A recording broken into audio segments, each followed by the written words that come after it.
앞시간한 게 무불력이자오 나와 같지 아니한 나와 뜻이 같지 않다라고 봐도 되겠습니다. 나와 같지 아니한 자를 벗삼지 말 것이며 가물탕견이라 가정물탕견이라 허물이 있으면은 고치는 것을 꺼리하지 아니해야 한다라는 건데 너무나 편리한 말입니다. 마치 옆에 할아버지가 이야기하듯이 특별한 성인의 말씀이라고 특별한 것이 없습니다. 부중적 불인이 마음이 중후하지 않으면 마음이 무겁지 아니하면 마음이 무거워질 수 있는 게 어떤 것인가? 식견과 격륜이 있어야 마음도 날뛰지 않고 무거워지는 거지. 마음을 옛날 사람 뭡니까?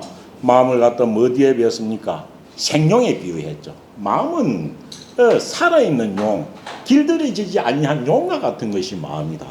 그래서 그 용이 잘해가지고 정말 큰일도 할 수 있거니와 안 그러면 나쁜 일도 저지를 수 있다는 거죠. 그래서 그 생용을 묶어가지고 다스릴 줄 아는 것을 마음수양에다가 마음수양 비유를 갖다가 생용을 묶어서 다스리는 데 비유하기도 하죠. 그래서 부정적 불이라 무겁지 아니하면 마음이 무겁지 아니하면은 위협, 품격이 서지 않는다. 라는 말도 의미해 볼 만한 그런 이야기입니다. 그렇지만은 부중적 불이나 학적 불고나 주충신이나 무어불육이잖아 가물탕이나 이런 모두 다 정말 평이한 내용들입니다. 평이한 내용. 그렇지만 그 울림은 지금 변함없이 지금까지 전해지는 겁니다. 예, 그 다음 오늘 할 게 정자왈입니다. 요거는 읽었었지요. 예. 정자왈 신종충원하고 뒤에 있는 자금이 문어 자금왈 요거는 읽은 것 같습니다. 그래서 바로 해석을 하도록 하겠습니다. 정자왈, 예, 정자입니다. 정자가 그래도 요 논어 볼 때는 공자님 말고는 다 존댓말로 안 씁니다. 그래서 자왈 해놓은 거는 공자께서 말씀하시기를 이리 되고 정자왈이나 유자왈은 없겠습니까? 선생이란 말이 붙어 있어도 정자가 말씀하시기를 이런 해석 잘 안 하죠. 정자가 말하기를 그러죠. 왜? 더 큰 공자가 있으니까요. 그래서 정자라고 써놨지만은 자왈만이 존댓말로 써도 그렇게 되어 있습니다. 그래서 공자께서 말씀하시기를 정자왈은 정자가 말하기를 이런 식이 되겠죠. 그렇습니다. 예, 정자 말하기는 간단한 반줄도 안 됩니다. 신종추원이면 민덕이 기후의리라 똑같습니다. 기후의리라 이래 읽어도 되고 세 개 다 붙여가지고 기후의리라 해도 되고 똑같습니다. 예, 기후의리라 되어 있습니다. 정자가 말하는 겁니다. 이면토론 다 우리 어때 어른들이 다 반 해석을 해 놓은 겁니다. 이면이나 토를 붙였다라는 자체는 요 고적자가 생략됐다라고 이래 보는 거죠. 신종추원적 될 건데 적자가 생략됐다고 보니까 이면토를 달아놓은 겁니다. 그래서 이는 이면이니까 조건문이죠. 하면 해질 것이다라는 그런 이야기입니다. 아주 간단한 예문입니다. 공자께서 말씀하시기를 신종추원이면 민덕이 기후의리라 되었습니다. 여기서 나오는 이 신종추원이 여기서 나온 이유로 신종추원은 지금까지도 변함없이 많이 쓰이는 말이기도 합니다. 많이 쓰이는 말입니다.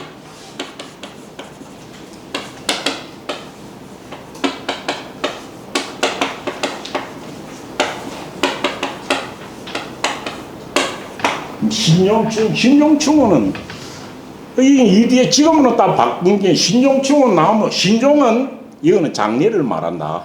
추원은 제사를 말한다. 딱 그리만 아시면 됩니다.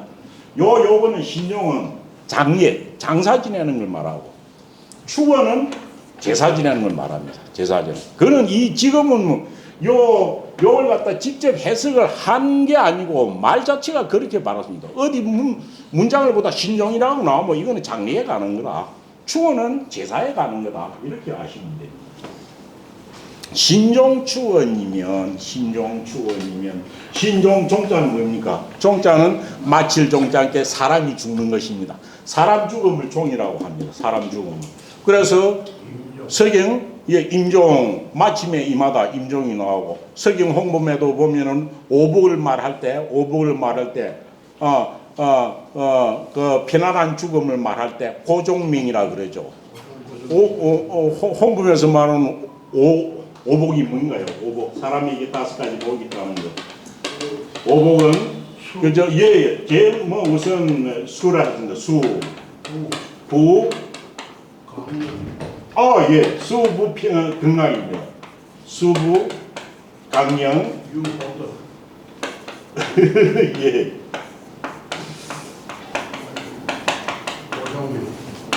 예. 고종명 이 하나보다 나오네요. 미안합니다. 이거는 홍범에서 기자가 무왕이 물었습니다. 천하를 다스리는 경륜을 내가 잘 모르겠다. 천하를 어떻게 다스리면 좋겠느냐라고 기자한테 물으니까 기자가 천하는 이렇게 다스려야 된다라고 말을 하면서 한 게 홍범인데요. 홍범 구주편입니다. 거기에 나올 때 사람에게는 5가지의 복이 있는데 이 복을 갖다가 모든 백성이 잘 누리도록 다스려주는 것이 훌륭한 정치이다라는 말을 하면서 나온 것이 이겁니다. 그래서 오복을 개인적으로 추구하라는 것이 아니고, 그래서 오복이라는 것은 이런 것이 있는데 이런 것을 백성들이 모두 잘 누리도록 만들어주는 것이 정치를 잘하는 거다라는 이야기를 할 때 나오는 거죠. 오복은 사람에게 있어서는 태어나면은 제 목숨을 술을 누려야 된다. 술을 못 누리면은 아무리 이야기를 술을 못 누리면 할 일의 뜻을 다 못 펴는 그런 그렇죠. 그래서 술을 누려야 됩니다. 그다음 자기 할 수 있는 경제적으로 넉넉해야 된다. 그다음은 강령은 건강이죠. 편안할 경자입니다. 강령 건강해야 되는 것이다. 그다음 유호덕 유자는 파소자하고 똑같습니다. 뜻이었습니다. 또 호덕 덕을 좋아하는 덕을 갖다가 좋아하는 자세가 되어야 한다. 그 다음 고종명 일단 이 고자가 어떤 뜻일까요? 고종명을 갖다가 어찌냐 자기의 수를 다 누르고 자연스럽게 죽는 것을 고종명이라고 하는데 이 고자는 착할 선자와 같습니다. 착할 선자. 그래서 선종이죠. 자기의 명을 잘 마무리 짓는 것. 그래서 옛날 어른들 중에서 비문을 보면은 딱 빠지지 않는 게 어찌입니까? 명년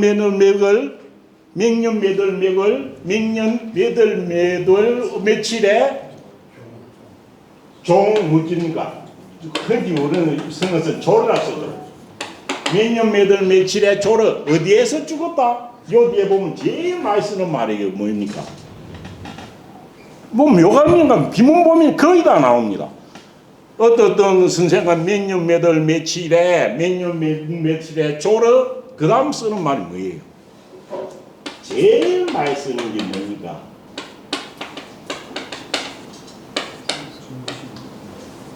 조르 정침이라 그렇게 쓰나? 조르 정침이라 안 보셨습니까? 묘갈명이나 묘지면 보면 어디에서 죽다? 왜 정침은 뭡니까? 자기가 장로자는 침소를 정침이라 그래요. 그럼 몇 년 몇 월에 돌아가셨다 해도 아무 상관이 없는데 돌아가셨다고 해서 길에서 죽었는지 비명행사했는지 아무것도 모르는 거예요. 그런데 몇 년 며칠에 정침에서 졸하였다. 정침이 뭐이겠나요? 정침은 자기가 딱 누자는 방의 바른 침실을 정침이라 하죠. 정침에서 죽었으면 어찌 됩니까? 밖에서 사고로 죽은 게 아니다라는 거죠. 뭡니까? 고종명을 대신 표현한 말이 정침입니다. 고종명은 딱 자기 누워 자는 자리에서 딱 제명에 죽은 것을 정침이라 합니다. 어디 다 보세요. 어떤 옛날 비문을 다 보면은 요즘은 돌아가셨다만 하면 됐긴데 어디에서가 항상 붙여 있습니다. 그런데 그 어디에서가 조로 정침되어 있는 것은 이분이 고종명을 했구나 라는 것을 표현하는 말이 이겁니다. 그래서 정침 이것이 엄청 중요합니다. 태어날 때도 딱 어디에서 태어났다. 생의 본제라. 본대에서 태어났다. 이걸 갖다 흔히 자기 집에서 안 태어난 사람이 누가 있노라고 생각할는지 모르겠지만 어떻게 됩니까? 딱 정식의 자리에서 정식대로 밟아서 태어난 것을 말할 때 본제라고 합니다. 본제. 생의 본제, 조로 정침, 이것은 정식의 순탄하게 태어나가지고 고정명을 했다는 것을 말할 때 나오는 게 정침입니다. 그래서 좀 더 얘기 너무 그대로. 그래서 고종명이라는 거 이때 곧장 착할 선자하고 같습니다. 선종하고 같습니다. 명수를 선종했다. 잘 맞췄다. 그렇게 신종 이거는 종은 뭡니까? 죽음이죠. 그래서 용은 뭡니까? 죽음을 신은 뭡니까? 신중하게 한다는 거죠. 그래서 죽음을 신중하게 다스리고 죽음을 신중하게 다스리는 게 뭡니까? 신중한 이유로 장례를 말하는 게 됩니다. 죽음을 해도 되고 종자를 어떻게 합니까? 죽은 사람을 해도 되겠죠. 죽은 사람을 신중하게 하여 주고, 다른 말로 죽은 분을 신중하게 장사 지내주고. 해석이 조금 여러 가지로 할 수 있습니다. 요걸 죽음이라고 보면 죽음을 신중하게 다스려주고, 요것도 느끼고, 요걸 갖다 죽은 사람으로 보면 죽은 사람을 신중하게 장사 지내주고, 신자가 신중하게 장사 지낼 신, 이래 해석하게 된다는 거죠. 직접 해서 종을 신하게 하여 주고, 이 말이죠. 종을 신하게 하여 주고. 그러면은 종 한 사람을 신하게 장사 지내주고라는 말도 되겠죠. 그래서 신종은 장례를 말합니다. 장례. 추원은 뭡니까? 추원은 뭡니까? 먼 것을 추자 이거 뭐예요? 추자 이거는 우리가 말하면 추념이란 말하고 똑같습니다. 추념. 예, 추념은 뭡니까? 원래 이 추자는 앞서가거나 멀리 있는 것을 뒤쫓아가는 겁니다. 뒤쫓아가는 거죠. 그래 추격이란 말 쓰죠. 그래서 이 추자는 시간적으로 과거에 일어난 일을 지금 사람이 뒤쫓아가가지고 생각하는 것이 추념이죠. 추념. 그래서 추념.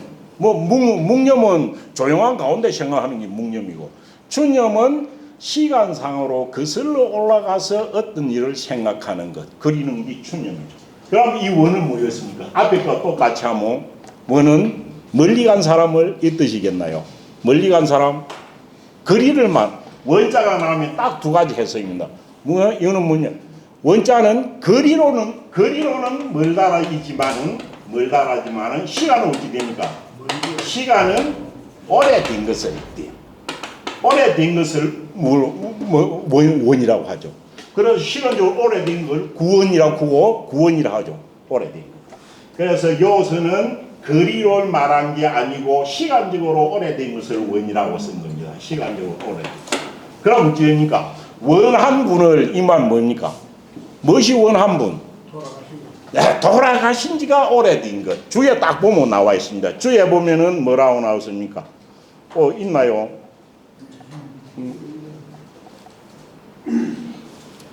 주에는 거기 없나요?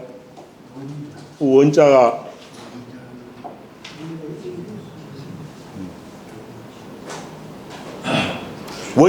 보면은 딱 나오는 게 기종지 1월이 구야라 나왔습니다. 돌아가신 1월이 오래된 것을 말한다라는 기절이 나옵니다. 그래서 이 원자는 어찌 됩니까? 멀다가 아니고 오래되다라 해석해야 됩니다. 무엇이 오래된 분? 돌아가신 지 오래된 분을 추념하는 거죠. 그리고 돌아가신 지가 오래된 분을 추념하는 얘가 남아있는 게 뭡니까? 여기 제례죠. 제사입니다. 제사고 요거는 장사입니다. 장사지내. 그래서 요거는 장례를 말하고 요거는 제례를 말합니다. 제례. 그래서 신용추원입니다. 돌아가신 분을 신중하게 장사 지내주고 돌아가신 지 오래되신 분을 추념하면 여기서 나오는 이 추원이라는 것이 재래의 상징이 되었고, 이것은 주자가 가래를 만들면서 어찌 됩니까? 주자가 가래를 만들면서 개인의 기재사 충문에다가 추원이란 말로 이었죠. 추원이란 말.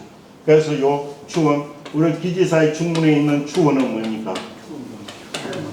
추원 감시는 뭐 뜻인가요? 추원 감시. 추원 감시라면은 할아버지 이상은 불성 영모가 나오고, 부모는 호천망극이 나오죠. 추원 감시 뭡니까? 추원은 여기서 딱 나옵니다. 이 여기서 유래해가지고 나온 겁니다. 추원 어찌입니까?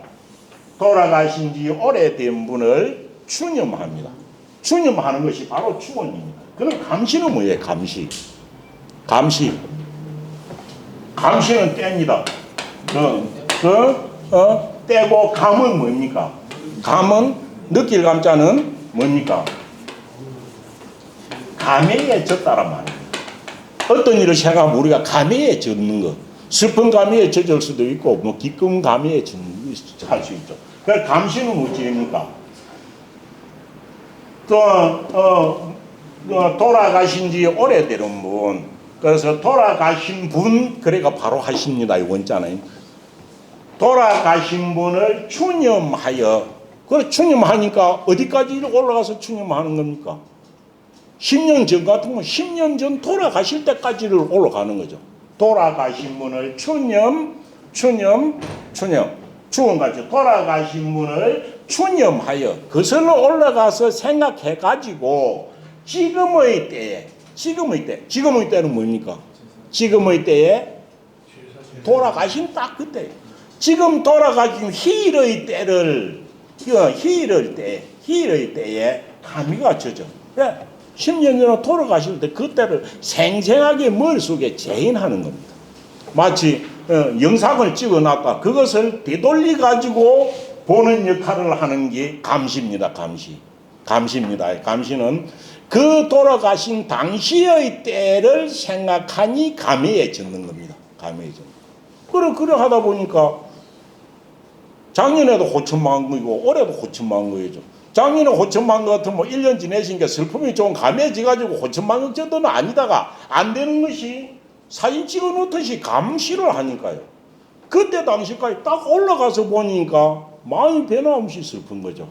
그래서 이 감시라는 것은 마치 동영상을 찍어 놨다 보듯이 감히에 젖는 것을 감시라고 하는 거죠. 돌아가신 지 오래되는 분을 추념해 가지고 그 돌아가신 때를 당하여 감회에 젖어 보니 어떻더라?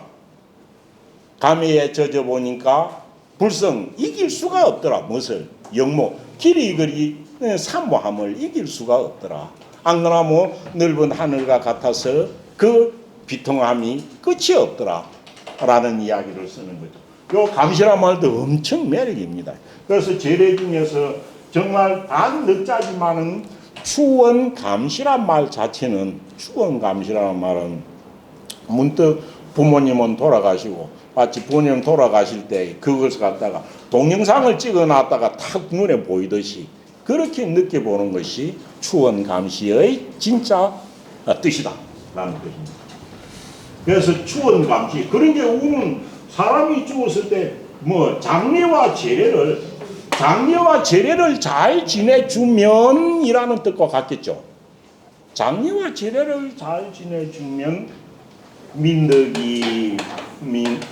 요거 그래 한번 보세요. 이 가연 정자가 이 말을 갖다가 언제 왜 이 말을 했겠느냐 한번 생각해 보세요. 정작 한 말입니다. 추원감시면 추원감시 아니죠. 신종추원이죠. 신종추원이면 민덕이 비후어이라. 민덕은 뭡니까? 민덕은 백성들의 신덕이라는 뜻입니다. 백성들. 백성들의 심덕이죠. 예, 백성들의 심덕, 마음속에 가지고 있는 어떤 덕입니다. 심덕. 그 백성들의 심덕이 어디로 돌아갈 것이다. 구한대로 뭡니까? 순호한 거죠. 백성들의 마음에 가지고 있는 백성들의 심덕이 순호한 곳으로 돌아갈 것이다 라고 했습니다. 백성들의 심덕이 순호한 거 반대는 뭡니까? 경박한 거죠. 백성들의 심덕이 경박해지면 어찌 됩니까? 경박해지면은 예의를 모르고 자기 거 챙기고 그러다가 싸우고 뭐 훔치고 하는 온갖 그런 것들이 경박한 풍조에서 나오는 거죠. 그럼 백성들의 심덕이 순후해진다는 것은 어떤 것에 대해서 자기의 분수를 알아가지고 전체 사회적으로 화합하는 그런 것을 후라고 썼을 겁니다. 그러면 이거 한번 보세요. 신종추원이면 민덕의 기호의 일이라. 누가 신종추원하면은 그리 일이 된다는 것이겠나요? 요걸 보면은 백성의 심덕이 순후한 대로 돌아갈 것이다. 순후하게 바뀔 것이다. 어찌 됩니까? 누가 어떻게 하면? 그렇죠. 그래서 여기 신종추원은 이것을 정자가 어느 때 누구에게 했겠느냐라는 것은 아무한테도 적혀 있지 않습니다. 그러면 정자가 누구한테 했겠느냐? 민덕의 기호이라. 백성의 심덕이 중후하게 바뀔 것이다 라고 했다면 백성의 심덕과 관련된 사람은 제일 당사자가 누굽니까? 네, 치자일 것이다. 그러면은 이 전체 내용은 어찌 됩니까? 정자가 이 말은 일반적으로 제자들을 모아놓고 이리 가지고 한 것이 아니라 민덕과 관련된 어떤 다스리는 임금이나 다스림과 긴밀한 관계를 가진 사람하고 만나가지고 세상에 요즘 우리 노나라가 온 백성들이 정말 마음이 긴박해졌다. 그래서 서로 싸우기도 잘하고 화도 잘 내고 너무 훔치기도 잘한다. 이런 백성들을 조금 따돌리고 좀 순화하게 하려면 어찌하면 좋겠는가라는 질문이 먼저 있지 않았을까라는 거죠.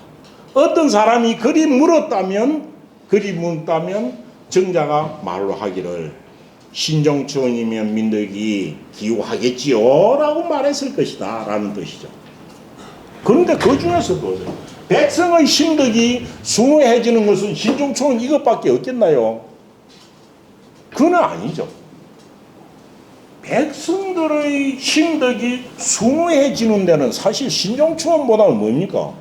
먹을 것이 눅눅한 것도 될 것이고 또 예악도 될 것이고 예와 악을 강의하는 교육의 효과로도 여기 될 수 있을 거고 또 정당한 의리를 바로 지켜도 백성의 덕이 순후하게 될 것입니다.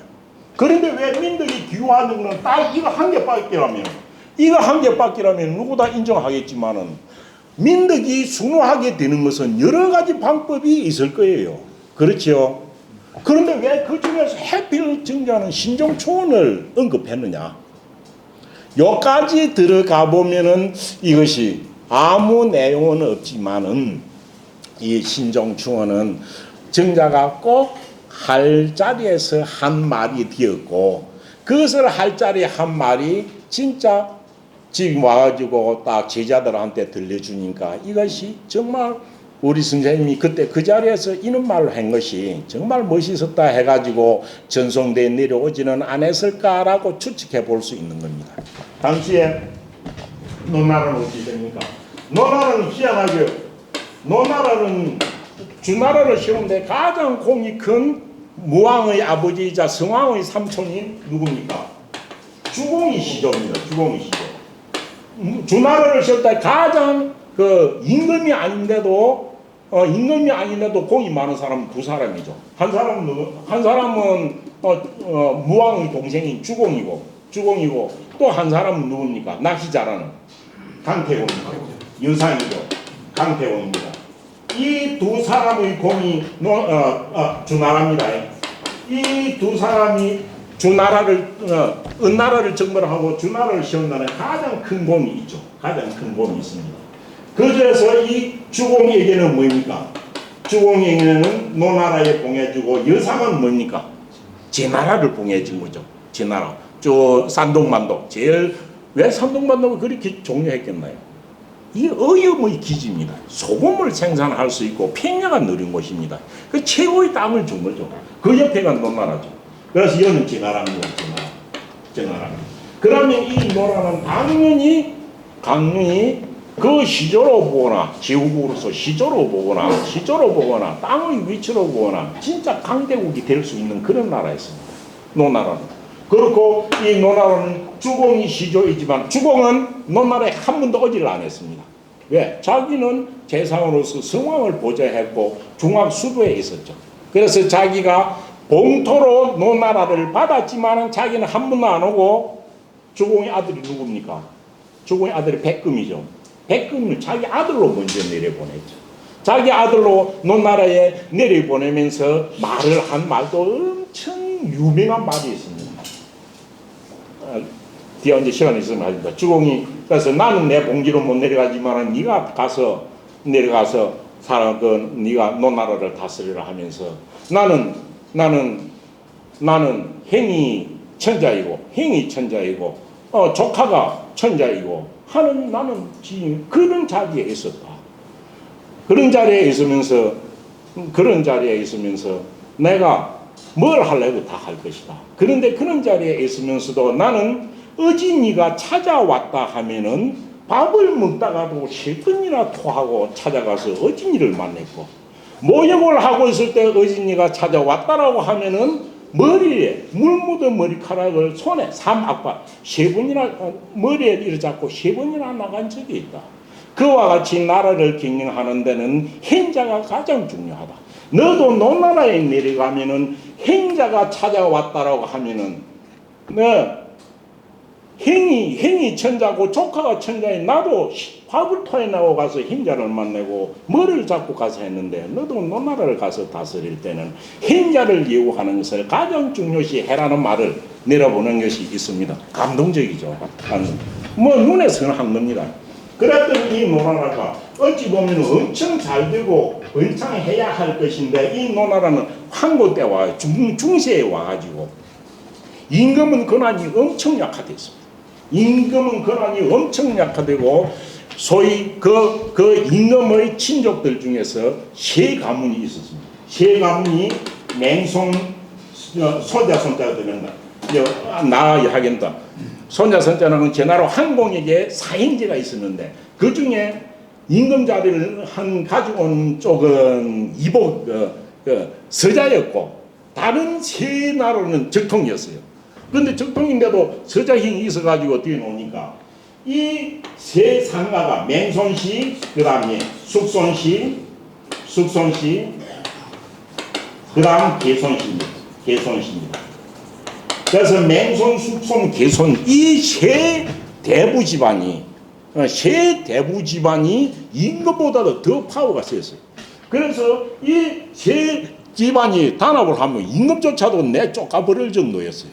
그래서 이 공자가 살았을 때 제일 힘이 셌던 사람이 맹손, 숙손, 개손이었다. 그 중에서 요 개손씨가 제일 권한이 막강했습니다. 그래서 이 개손이 밑에 신하는 거의 가신입니다. 가신이 노나라의 정권을 다 좌지우지하는 거예요. 가신이 국무총리를 한 거예요. 그래서 공자의 제자인 영구도 국정을 책임지는 사람이 되자 망민길에 있던 공자님을 돌아오게 했던 거예요. 그래서 이 신종춘이라는 말을 했으면 그 당시에 정자가 노나라 임금을 만났다는 기록은 별로 없습니다. 그렇고 그 중에서 개손씨 집안이 지금 노나라 공자가 있었던 사수 지방을 다스리는 자기의 봉지였습니다.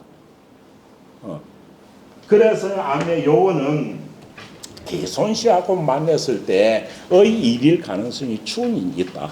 이 개손씨가 묻기를 이래 했으면 다음에 개손씨가 이 당시에 보면은 자기의 부모를 장례 지내는 것을 자기의 부모를 자기의 부모를 도주어서 계세하는 계환자가 있고 계핑자가 있고 쭉쭉쭉 내려오는 가게가 있습니다. 개손씨 집안에.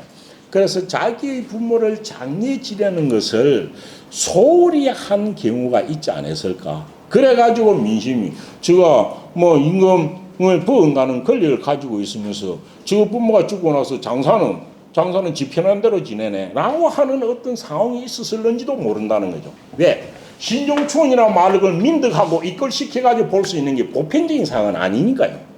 그래서 이거는 노나라의 당시에 권력을 잡고 있던 개손씨라는 사람들이 개손씨 중에 사람이 자기의 부모가 죽었는데 그 사람을 장사 지내는 일이나 소홀하거나 안 그러면 제례를 지내는 것을 소홀히 했기 때문에 요것을 갖다가 딱 그 특정한 요것을 들미 가지고 당신이 지금 당신 업지의 사람들이 다 서로 갱박하고 서로 싸우고 이렇게 민심이 흉흉하다.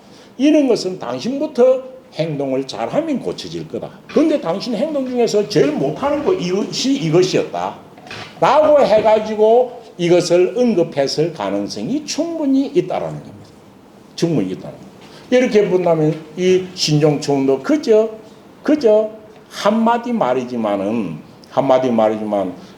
이거는 간단하게 끝나는 것이 아니고 당시에 노나라의 권리가인 사람 어떤 사람이 부모의 장사와 재리에 잘못하는 것을 탁 지적해가지고 말을 한 것일 가능성이 충분히 있다라는 겁니다. 그렇게 보면은 예를 들면 가정을 해가지고 노나라의 어떤 권력자가 우리 영지에 지금 백성들의 한번 국민의 백성도 되지만 자기 영지의 그 백성들을 말로 할 수 있는 거죠. 그래서 어떤 사람이 우리 영지 그때는 요 전체 영지를 가지는 것은 자기가 자유롭게 다스리는 곳이니까요.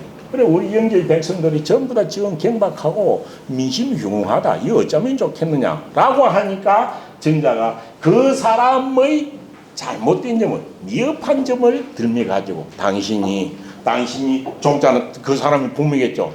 당신 부모를 장사 지내는 당신 부모가 죽었을 때 그것을 장사 지내는 것을 신중히 하고 또 당신 부모를 제사 지내는 것을 멀리 간 분을 추념해 가지고 제사를 잘 지낸다면은 당신 영지의 백성들의 심덕도 또한 순하게 바뀔 것이다 하면서 당신이 먼저 행동을 잘 하기 바란다 라고 충고한 말은 아닐까라고 생각해 볼 수 있는 겁니다. 이게 확실히 100% 맞다라는 전혀 없습니다. 어디요? 예, 그렇게 볼 수 있는 겁니다. 그렇지만 여기서 중요한 것은 어찌됩니까? 신종추원이라고 말로 한 이 공맹자의 말 때문에 추원이라는 말이 나오면 제례를 말하고 신종이라는 말이 나오면 장례를 말한다 라고 말을 할 수 있습니다. 그래서 어찌됩니까? 신종추원을 강조한 것 이것이 정자의 제자까지도 내려오게 됩니다. 맹자는 주장한 게 신종추원이 아니고 뭡니까? 왕도의 시작을 맹자는 뭐라고 했습니까? 왕도 정치의 시작은 뭡니까? 3인 뭡니까?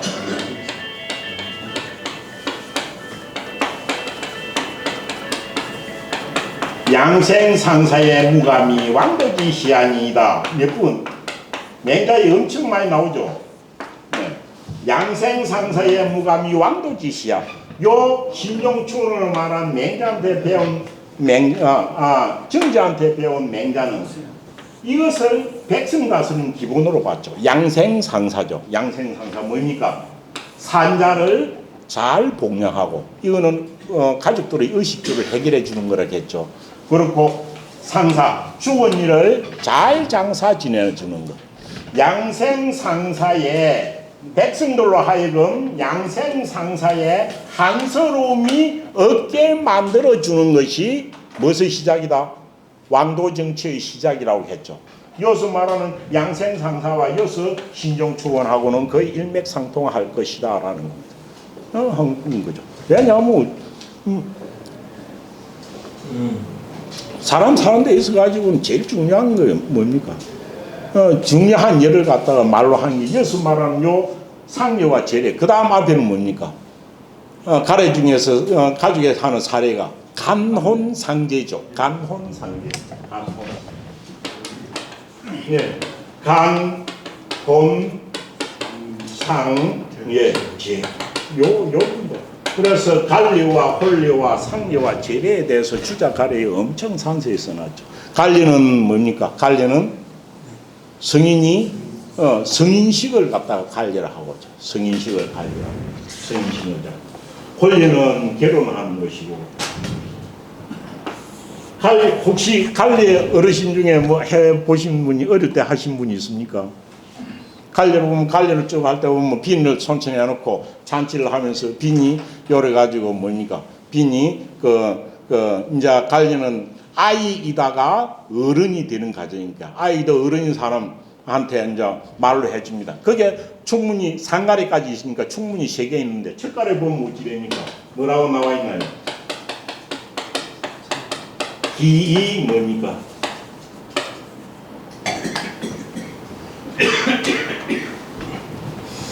이건 제가 한 보니까 그거 나왔습니다. 어떻게 됩니까? 기유지하고 기유지 뭡니까? 기유지하고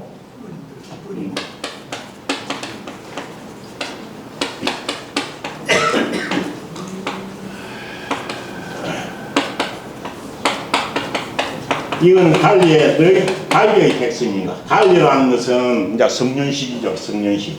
기유지. 내가 가지고 있던 어린아이의 뜻은 잊어버리고 기유지하고 순위성등. 내가 이제부터 가지는 성인이 된 덕을 따르라라고 한 것이 관리죠. 관리. 그래서 관리가 있고 혼례도 중요시했죠. 그래서 이 관리 그게 관리입니다. 관리를 지나기 전에 사람을 뭐라고 합니까? 관리를 지나기 유학이라 제가 이 말이 생각나서 그런데 유학이란 말이 뭔 말이에요? 유학 모는 감소고 하는데 유학이란 말이 뭐예요? 이 유자가 나오잖아요. 유학이 뭔 뜻입니까? 유학이 보면 이게 얘기에 나오는 겁니다. 얘기에 보면은 얘기 공예에 나옵니다. 얘기 공예에 사람이 태어나가지고 10년이 되면은 10년 말 유라고 합니다. 10년 말. 그게 뭡니까? 나이 10살 된 사람을 유라고 해요.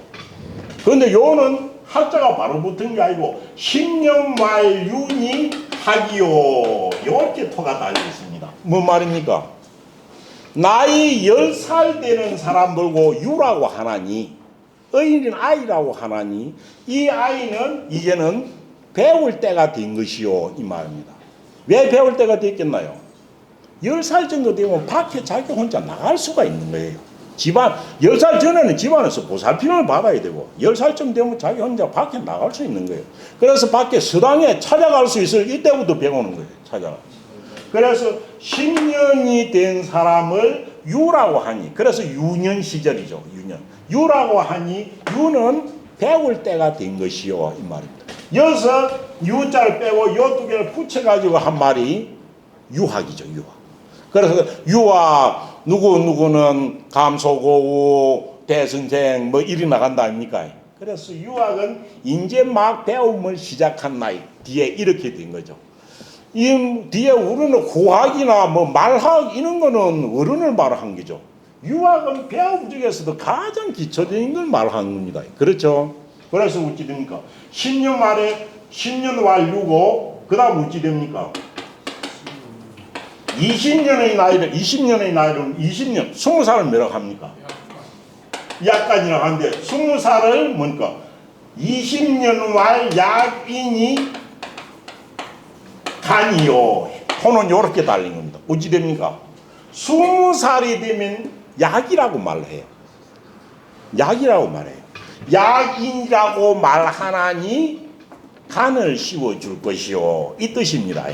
그래서 여기서도 두 개 합해가 약인이 간이라는 말로 합해가지고 뭡니까? 약간이라고 하지. 약간의 나이에 보면 딱 20살을 말하는 거죠. 유학이 한 단어가 아니고 유라는 나이가 되면 배울 때가 되었다는 두 개를 합해가 유학인데 그 뒤부터 노선생이나 대선생 밑에는 자기의 학문을 낮춰가지고 구학이라도 쓰지 않습니다. 유학이라고 쓰는 거죠. 유학. 그래서 유학이라고 말 쓰는 거는 우리나라에서는 어떻게 합니까? 간직에 나가면 구학이라 말학이라 쓰고 간직에 안 나간 사람들은 유학이라고 쓰는 경우가 많죠. 그래서 우리가 말하는 26말 약인이 하고 여기서 간이 나오는 거죠. 그래서 두 개 합하면 약간이 그래가지고 간을 하면 성인이 되는 것을 의미 있게 말로 했고 호는 혼례를 말하죠. 혼례는 뭡니까? 혼례는 동성서에 보면 혼례는 뭐라고 했나요? 부부는 무엇의 합이니? 부부는 이성기 합이니? 두 성씨가 합친 것이니? 그 다음 뭡니까? 두 성씨가 합한 것이니? 두 성씨가 합해야 뭡니까? 생민지시요. 그서부터 사람이 태어날 거니까. 생민지시요, 만복지원이라. 생민지시요, 만복의 근원이 부부에서부터 시작된다. 이 혼례를 엄청 중하게 생각한 거죠. 이성지 합이니 두 성씨의 합치입니다. 두 성씨의 합침이 오래된 말인데 이성지 합의를 보면은 혼례를 갖다가 기능적으로 보면 옛 사람들은 무엇에서 찾았겠나요? 혼례를.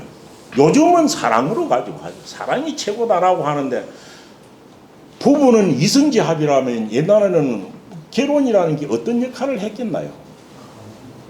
집단이 다른 부족끼리의 어떤 교로 관계를 맞는 핵심적인 역할이라는 거지. 성씨 두 개는 시족이 다른 거니까요. 그런데 이 시족과 이 시족이 있으면서 결혼을 했다는 것은 같은 동일체가 되는 의식으로서 아주 중요하게 혼례가 사용됐다는 거죠. 안 그러면 이성지 합의라고 말할 수 있습니까?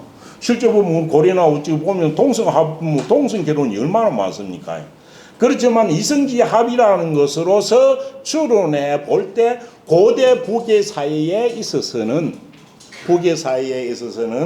결혼이라는 것이 시족 간의 어떤 연결고는 연합체를 만드는 수단으로 샀을 것이다. 그래서 뭐 실제 우리는 고려 때까지만 해도 그는 뭡니까 정략 결혼이라고 하지만은 그런 게 엄청 많이 있는 걸 알 수 있습니다. 그렇지만은 생민지시요. 이 세상에 백성이 태어난 것의 처음이 되고 만복의 근원이 되는 것은 부부 음식 행제가 어디 있고 뭐 부자가 어디 있고 뭐 사촌 육촌이 어디 있습니까? 그래가지고 중요시했죠. 그 중에서 우리는 지금 남아있는 걸 갈례와 뭐 혼례와 상례와 제례가 있지만 갈례 자체는 아예 없어져 버린 거고 그 중에서 혼례는 지금까지도 뭐 행식은 어떻게 바뀌는지 알 수 없지만은 남아있고 요 상례와 제례는 지금이 조선 500년 동안 쭉 내려오던 어떤 예 중에서 가장 지금 변화를 많이 겪고 있는 것이 이 상례와 제례인 것이 아닐까라는 겁니다. 그래서 상례와 제례는 정자가 말로 했듯이 정말 신중히 하고 당시의 시대까지 충임에 올라가가지고 우리가 생각해야 할 것인데 지금 여기에 대해서는 정말 우리가 뭐 매장의 문화에서 화장의 문화로 급속도로 바뀌었고 적어도 희일부림이나 말이 들어가는데도 희일을 지켜가지고 뭐 술 한잔 드리려는 생각보다는 뭐 일요일날 뭐 가까운 일요일날 모이고 하자 이런 식으로 바뀌는 이런 시절입니다. 그래서 뭐 제문에서 희일부림이나 말이 아무 소용없는 시절이 왔다 찾아온 것이죠. 그래서 나는 신종추어는 그 상례와 제례에 대한 말인데 과연 정자가 뭐 때문에 이런 말을 했을까? 또 이어서 민들 순응한 걸 읽고 또 정자가 어디에서 이 말을 했고 또 지금 이것이 지금까지 내려오면서 상례와 제례를 말하는데 이 말은 어찌 되냐면 그 근원이 엄청 오래됐고 지금도 생생하게 쓰이고 있는 말이다라는 겁니다. 예, 잠시 쉬었다 뒤에 가겠습니다.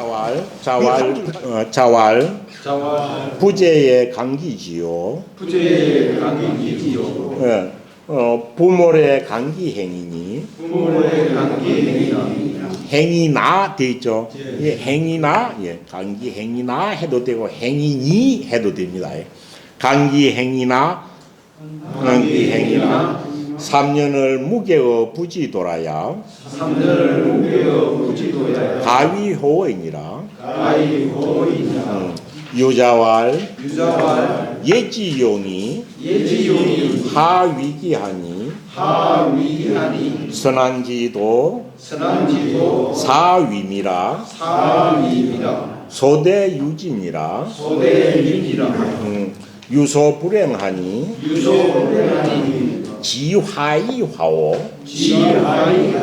다 붙여야 됩니다. 지화이화오 불의에 절지면 불이 예절이 아닙니다. 불일에 띄어야 됩니다. 불일에 절지면 역불가행냐니라 유자왈 시인근어이면 언가복냐며 공근어예면 원치용냐며 인부실기친이면 여가족냐니라. 예, 여기까지 하겠습니다. 예, 뭐 오늘 정 어려운 것은 뭐 전혀 없습니다.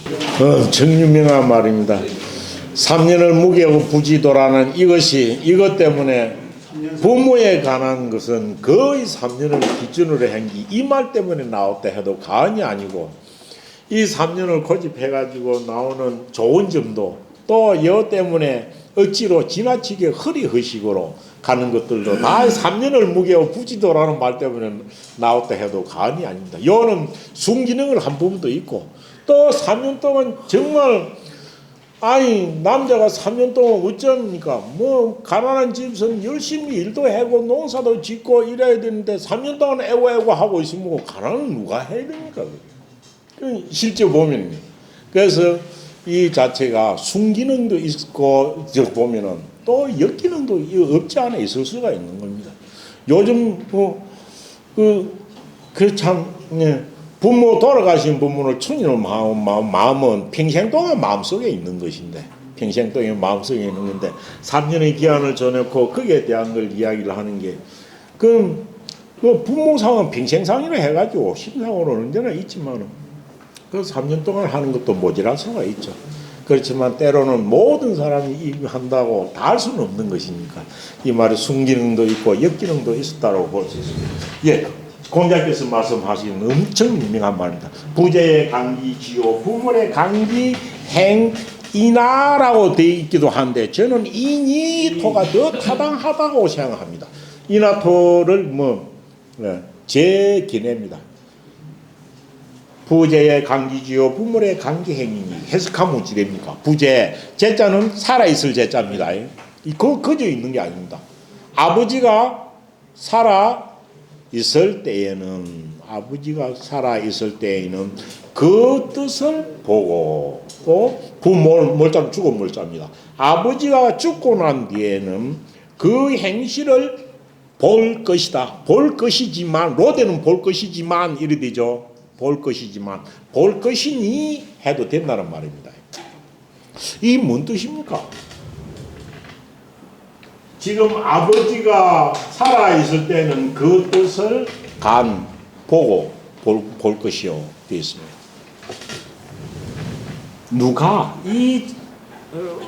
볼 것이고 아버지가 죽고 나서는 그의 행동을 볼 것이니 3년 동안 그 아버지가 행했던 도를 고침이 없어야만이 효라고 할 수 있다. 효자라고 할 수 있다. 뭐 이 뜻일 겁니다. 그럼 이 전체 내용은 1차적으로는 어찌 보입니까? 네?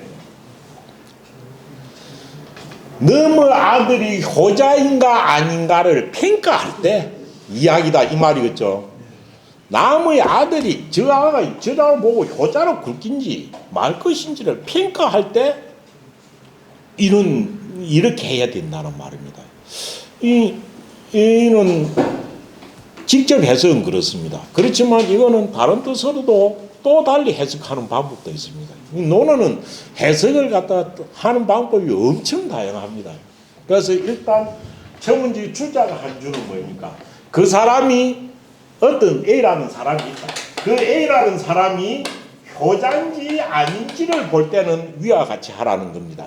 그럼 어찌 됩니까? 어찌 됩니까?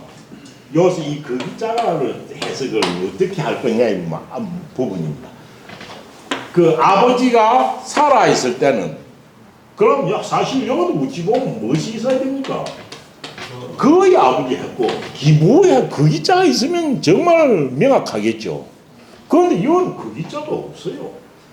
그래서 아버지가 살아있을 때는 그의 뜻을 볼 것이요. 근데 이 그 기자는 그럼 어찌 됩니까? 첫째는 여기 자식, 효자가 아닌가 보면 그래서 자식이라고 해석합니다. 그래서 어떤 자식입니다. 아버지가 살아있을 때는 그 사람이 효자인지 아닌지를 보려고 하면은 그의 뜻을 볼 것이고, 볼 것이고. 자식의 뜻을 볼 것이고. 네, 맞아요. 그 효자, 평가하려고 하는 그 사람이죠. 평가하려는 그 자식의 뜻이라는 것은 마음속에 먹고 있는 거죠. 그 자식의 이 마음속에 품은 뜻을 볼 것이고. 왜 그렇게 했겠나요? 아버지가 살아있을 때 자식은 자유롭게 자기가 주관적인 판단을 했고 행동을 할 수 없는 것이라고 보는 거죠. 그래가지고 아버지의 명을 따르기 때문에 행동만 봐가지고는 진짜 효도인지 아닌지 알 수 없다는 거예요. 왜 아버지 행동은 마음속으로는 싫어도 따라갈 수가 있는 거거든요.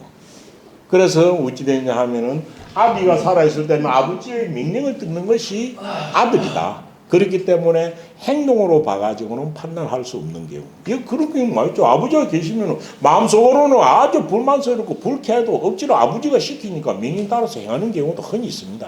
그래서 아비가 살아있을 때는 그 자식이 호도인지 아닌지를 볼 것이고 그의 마음속 뜻을 볼 것이고 그 아버지가 죽고 나서는 어찌 됩니까? 그 행동이 자기의 주관과 마음속에 있는 게 그대로 드러나니까요. 아버지가 죽고 나서는 그 자식의 행동을 볼 것이 로데. 이거는 로데라고 해석한 건 어찌 됩니까? 행동을 보면은 효자인지 아닌지 판명이 된다. 이런 뜻입니다. 행동을 볼 것이 로데. 이거는 행동을 보고 판단하되 효자가 아닌지 긴지를 행동을 판단할 것이지만 그 중에서는 플러스 한 개 더 이런 뜻으로 할 때는 로데토입니다. 로데토 해석입니다. 그래서 그 아비가 살아있을 때는 그 자식의 뜻을 보고 또 그 아비가 죽고 나서는 그 자식의 행동을 보고 판단할 것이로되 판단하면 효자인지 아닌지 나오는 겁니다. 판단할 것이지만 그 중에서 그 자식이 아버지가 죽은 지 3년 동안 아버지가 살았을 때 행하던 도리를 아버지의 도에 고침이 없다면은 진짜 효자라 할 수 있다 라고 해가지고 세 가지를 말한 경우가 로데토입니다. 로데토. 잉이토를 붙이면 어찌 되었습니까? 그 사람을 효자가 아닌가 알려면은 아버지가 살아있을 때는 그 사람의 뜻을 보고 아버지가 죽고 나면은 그 사람의 행실을 볼 것이니 그 사람 죽고 나면 그 사람 행실을 볼 것이니 이 말이죠. 그건 3년하고 관계없습니다. 볼 것이니 3년 아버지가 죽은 지 3년이 되어도 아버지의 도를 고침이 없으면 아버지의 도에 이 말입니다. 아버지의 도에 고침이 없으면 아버지가 행한 도에 고침이 없으면 효자라고 할 수 있을 것이다 라는 뜻입니다. 그래서 다른 사람이 어떤 아들이 효자인지 아닌지를 평가할 때의 글이다 라고 보는 것이 기본입니다. 평가할 때의 글입니다. 그런데 그리 되려고 하면 부재 강제 해도 딱 그 아들이나 기부제 그 사람의 아비가 있을 때에는 해고 쓰는 게 훨씬 낫을 건데 그 기자가 빠져 있습니다. 그래서 이건 어찌 됩니까? 다르게 볼 때는 어떻게 해석도 가능합니까? 어떻게? 어떻게 됩니까? 이렇게 해석이 됩니다. 아버지가 이거는 자기 자신하고 관련된 것으로 해석하기도 합니다. 아버지가 살아 계실 때는 그분의 뜻을 볼 것이고 여러 해석이 가능하겠죠. 아버지가 살아 있을 때는 아버지가 어찌 됐냐 아버지가 살아 있을 때는 아버지가 이런 뜻을 보고 그 마음을 헤아려 가지고 행하는 겁니다. 아버지가 살아 있을 때는 그분의 뜻을 보고 아버지가 돌아가시면 뜻을 헤아릴 수는 없죠. 아버지가 돌아가시고 나서는 그분의 행실을 살아 계실 때 어찌했느냐 행실을 볼 것이니 그럼 어찌 됩니까? 그래가지고 아버지가 살아 있을 때 뜻과 행실을 보고 느낌 보고 아버지가 돌아가신 지 3년에 돌아가신 지 3년 동안 아버지가 하신 중에 이것은 꼭 여의치 않아서 또 이거 뭐 고쳐야 되겠는데 싶어도 이사로 가고 싶어도 이 말이죠. 요즘 뭐 부모 모시다가 부모 돌아가시고 나면 시원해갖고 바로 이사 가고 이런 경우인데 이같이 아버지의 도를 3년 동안 아버지의 도에 고침이 없으면은 그런 것을 보고 우리는 정말 효자라고 할 수 있다라고 해가지고 그 기자를 달리 봐도 해석은 충분히 가능한 겁니다. 해석은 충분히 가능하고. 그래서 부친이 살아계실 적에는 그 부친의 뜻을 보고 이래 되겠죠. 보고 부친이 돌아가실 때는 그 행실을 볼 것이니 그것을 보고 자식은 따라가야 초자가 된다는 거죠. 볼 것이니 3년 동안 아버지의 도에 고침이 없어야만이 진짜 효자를 한다. 효자라고 할 수 있다라고 볼 수도 있습니다. 그런데 단지 요거에 대해서 말을 할 때는 문제를 갖다 볼간자라고 이야기합니다. 보다. 자식이 아버지의 행실의 뜻을 갖다 보고 이 간자는 보고 평가하다라는 의미가 있거든요. 자식이 아버지의 뜻을 갖다 받들다라고 해야 되겠는데 왜 볼간자로 썼느냐 이렇게 이야기하는 경우도 있습니다. 그렇지만 일상으로 보면은 그 글자를 우리가 효자라는 입장에서 보면 두 가지 해석이 아버지가 살아계실 때는 아버지의 뜻을 보고 볼 수 있으니까 아버지의 심리, 아버지가 어떤 마음을 가진 걸 알 수 있는 거죠. 아버지가 돌아가실 때는 아버지의 생전의 행실을 볼 것이니 그것을 보고 따라갈 것이니 말이죠. 따라가고 고치고 하는 것이 거기 초는 담을 초자니까요. 불초는 담지 못한 거거든요. 볼 것이니 3년을 아버지에 대해 고침이 없어야만이 효자라고 할 수 있다라고도 해석이 가능한 겁니다. 그런데 주자는 이주가 아닙니다. 주자는 어떤 사람이 효자인가 효자가 아닌가를 판단할 때는 그 사람의 아버지가 살아있을 때는 그 사람 뜻을 봐라. 조건하면 그 사람의 행동을 봐라. 그리고 행동을 보고 판단할 것이지만 그 중에서 3년 동안 아버지에 대해 고침이 없다면 진짜 그 사람 보고는 효자로 클 수 있다. 가위는 이럴 수 있다라는 뜻이니까요. 이럴 수 있다라고 해석을 해놓은 겁니다. 두 개 중에서 각자 편한 대로 해석하시면 되겠습니다. 그렇지만은 요도 공자님이 다른 제자들을 물 때 그 사람이 그래 하는데 그 사람은 정말 효자인가요? 정말 그렇게 하면 효자라고 할 수 있습니까? 라고 물었기 때문에 이런 대답을 하였다라고 보면은 주자의 주가 훨씬 타당하겠죠. 그렇지만은 전체적으로 3년을 무게의 부지도라 가위호위가 구대에 와가지고 모든 사람이 요 따라가지고 아이고 차마 우리 아버지가 한 것인데 라고 해가지고 뭡니까 고치지 못하고 또 안에서는 어찌 됩니까? 부엌에 들어가면 아이고 어머니의 수택이 어머니의 수택이 남아 있다 하였고 차마 고치지 못하는 것을 효자라고 하는 것을 여기서 인용해 쓰는 것입니다. 그다음 유자왈 넘어가겠습니다. 유자왈 앞에 정자왈이 나오고 또 유자가 나왔네요. 유자왈 예지용이 하위기하니 예에 대한 제가 앞에 첫 시간에 신종추원 때문에 잠깐 신종추원 가지고 잠깐 이야기한다고 시간이 다 나가고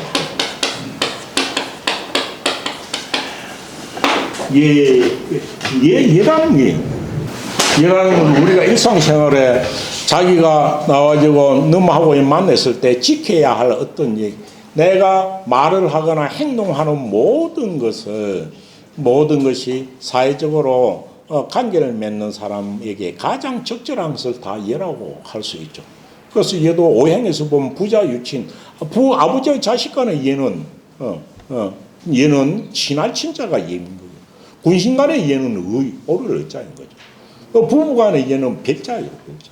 그래가지고 이런 것들은 모두 다 예에 속하는 것이죠. 그래서 어찌 보면 예는 행동 양식이라고 말을 할 수 있죠. 그렇지만 사람에게 있어서 공자님은 이 전체 논어 중에서 가장 중요시한 단어를 말로 하면은 공자님은 천명이나 뭐 본성 이런 얘기 잘 안 했습니다.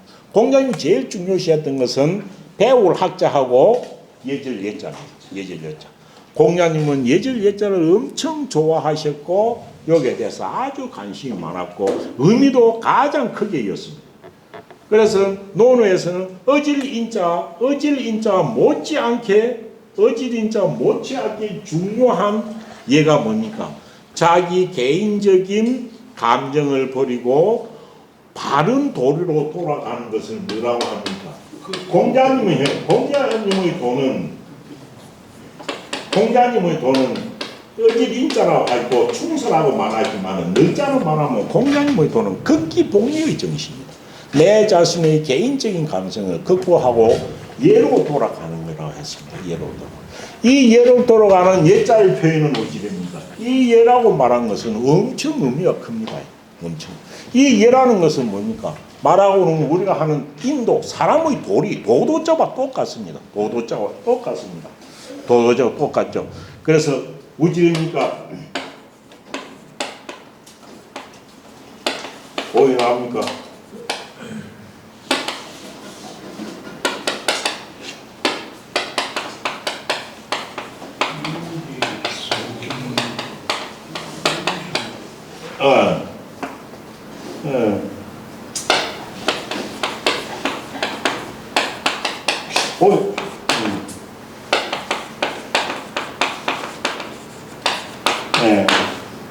김성금자로 어찌 씁니까?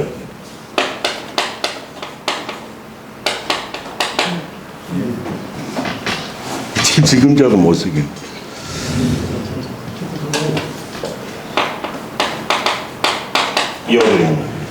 인지 소기의 금수자는 이기유예 뭐 나오는 말이죠. 어찌입니까? 사람이 뭡니까? 사람이 금수 어조사 어자는 뭡니까?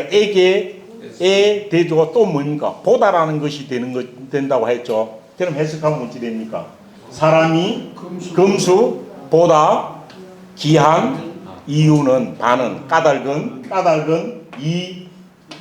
거기 짝 빠졌네. 이기는 때문이다. 무엇이 있기 때문이다? 예가 있기 때문이다. 예를 가지고 있기 때문이다. 사람하고 짐승하고의 차이를 갖다 예라는 것으로 말로 하고 있는 거예요. 사람하고 짐승하고의 차이. 사람이 짐승보다 귀한 까닭은 도가 있어서가 아니고 예가 있기 때문이다. 예라는 것은 뭡니까? 예라는 것은 자기 자신이 누구인지를, 자기가 무엇인지를 표현하는 방법입니다. 자식이 아버지한테 표현하는 것은 내가 자식인 것을 표현하는 방법이 예인 거죠. 신하가 신하인 줄을 자식이 자식인 줄 알아야 자식의 예가 나오고, 신하가 신하인 줄 알아야 신하의 예가 나오고, 내가 누구인지를 알아야 내게 맞는 예가 나오는 것이죠. 내게 맞는 예가 나오는 것이죠. 그래서 이 예는 뭡니까? 이 예는 어찌 되냐 하면 저는 이렇게 해석합니다. 우리 내면에 있는 도가, 우리의 마음속에 있는 도가, 우리의 마음속에 있는 도가 외부로 밖으로 행해질 때 드러나는 양식, 이것이 예라는 거죠.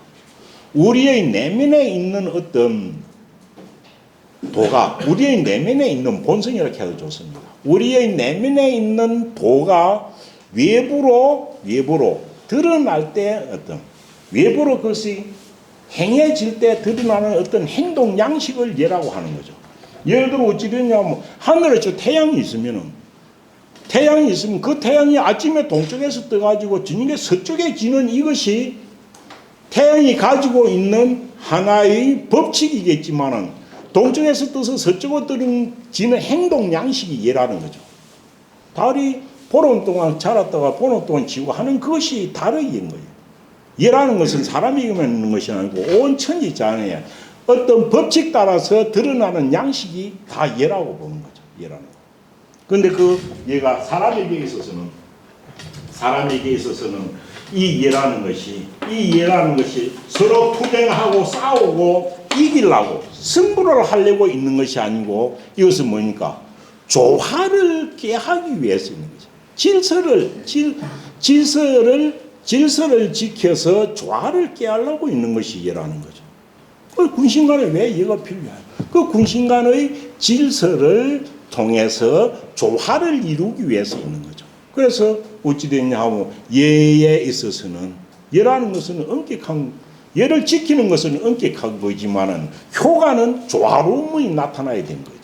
그래서 예지용입니다. 예의 용도죠. 예의 용도입니다. 예의 본질이 아닙니다. 이 용도는 마지막에는 사이관계 중에서 조화를 이루는 거죠. 그래서 예의 용도는 뭡니까? 예의 용도는 무엇이?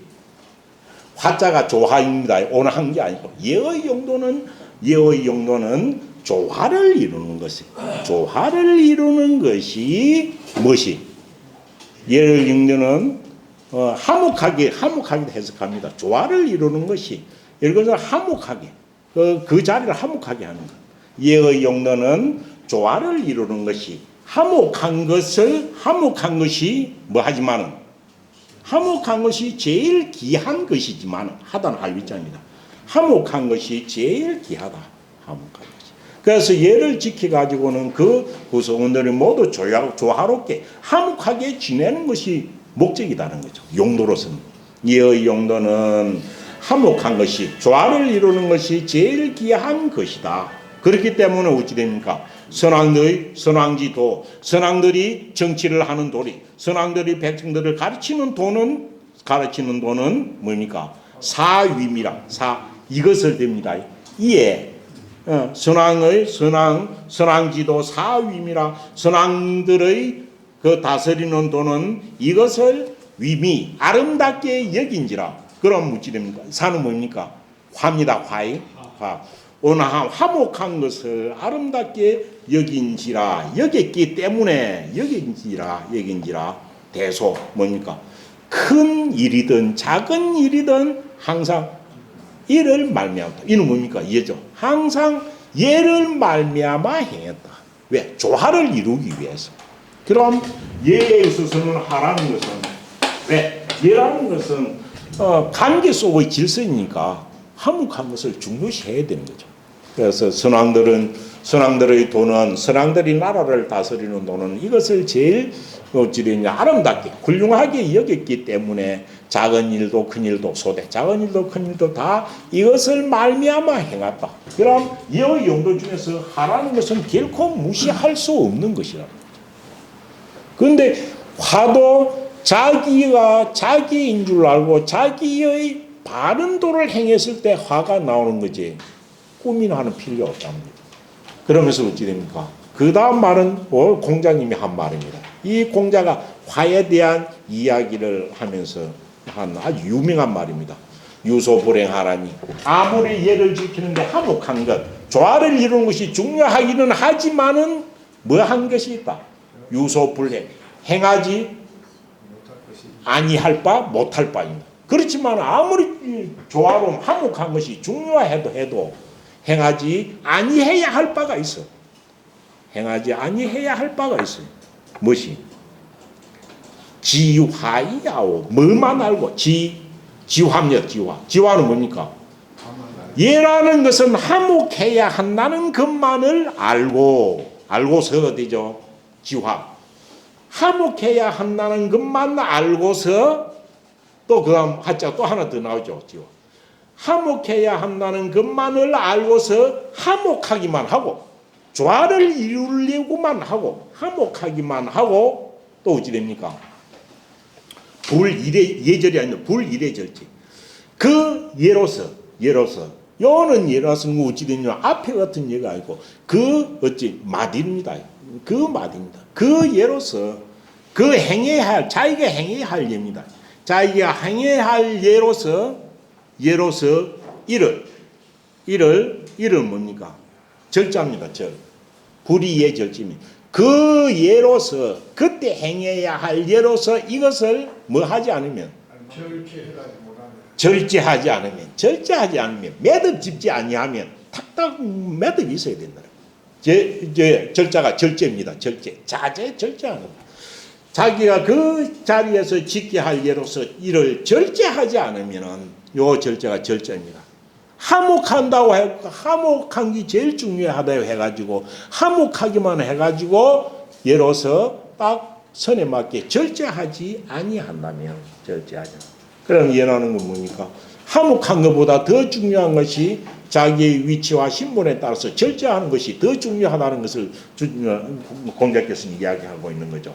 그래서 그 예로서 이를 절제하지 아니하면 또한 이것은 행하지 못할 것이다 라고 했습니다. 그래서 예의 용도가 하가 제일 중요하다. 그렇지만 하가 제일 중요하지만은 어찌니까 아무리 중요해도 그 자리에 가가지고 어떤 자기가 지켜야 할 예로서 절제하지 아니하면 이것은 어찌 됩니까? 시기에 그 자리에 어떤 분위기를 깨거나 안 그러면 심지어는 아침하거나 하는 온갖 것들이 다 여기서 나오는. 왜? 뒤에 가도 공자님 한 말이 어찌 됩니까? 나는 임금 앞에서 열을 다 바르게 차린다고 했는데 그런 나를 보고 다른 사람들은 뭡니까? 나를 보고 아침 한다고 하는구나. 나는 논 뒤에 가면 있죠. 그래서 예라는 것이 이것이 아침인지 가렌지 비렌지 얘가 가해가지고 가렌지 정링지를 알기 위해서는 절제하는 것이 들어가야 된다는 걸 이야기하고 있습니다. 그래서 이거는 뭐 그때나 지금이나 변함없이 통하는 그런 말이 아닐까 싶습니다. 그래서 공자님이 하면 유자가 말한 이것은 엄청 그 뒤에도 지금까지도 절제에 대한 부분, 예의 목적과 또 그것의 절제의 부분으로서 많이 인용을 하는 그런 부분의 이야기입니다. 네, 또 그 한 줄 못했는 요 하고 다음 시간에는 마지막 마치도록 하겠습니다. 오늘 오늘 여기까지 하고 마치겠습니다. 예.